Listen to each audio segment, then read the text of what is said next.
शहरातील नवीन पाणीपुरवठा योजनेअंतर्गत उभारण्यात येत असलेल्या फारोळा जलशुद्धीकरण केंद्राचा जलपूजन सोहळा मुख्यमंत्री देवेंद्र फडणवीस यांच्या हस्ते होणार होता। मात्र काही कारणास्तव ते येऊ शकले नसले तरी लोकार्पण सोहळा मुख्यमंत्री यांच्या हस्ते करण्यात येईल असा विश्वास मनपा आयुक्त जी श्रीकांत यांनी व्यक्त केला आहे।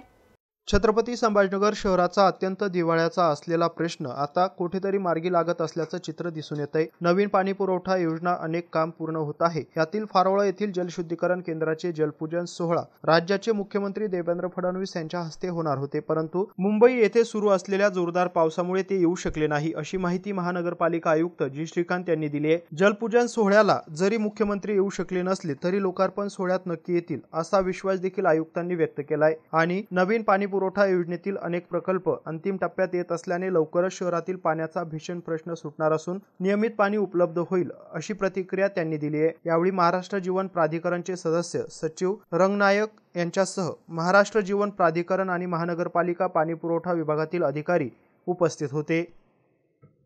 There are certain problems which we are rectifying each and everything. So I welcome once again Ranganayak back to Marathwada.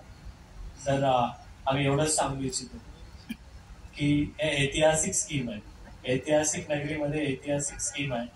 त्यामध्ये आम्हाला अतिउत्तम इंजिनियर्स किंवा चांगलं या ठिकाणी लक्ष द्यावं।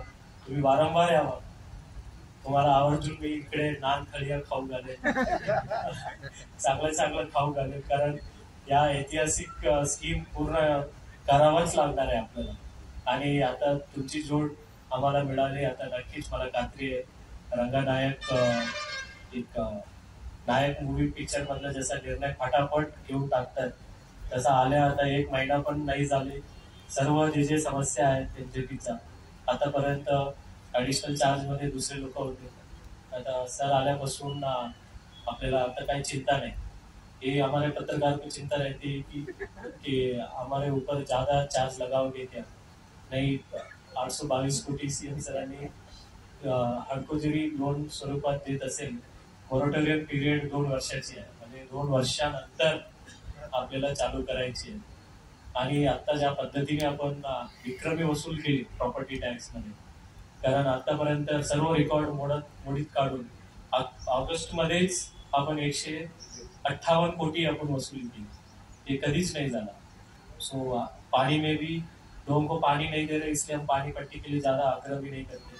7 दिन 8 दिन कधी कधी लाज वाटतो की आपण शहराच्या आयुक्त आहोत की ज्या शहरामध्ये 7 दिवसाला 8 दिवसाला पाणी देतो, परंतु मागील कित्येक कोणी कारणभूत असेल तर जबाबदारी आम्ही घेतो आणि या जबाबदारी पूर्ण पडण्याची आपण खात्री करूया आणि सर्व टीम म्हणून आपण काम करूया, एवढ्याच या ठिकाणी सांगतो।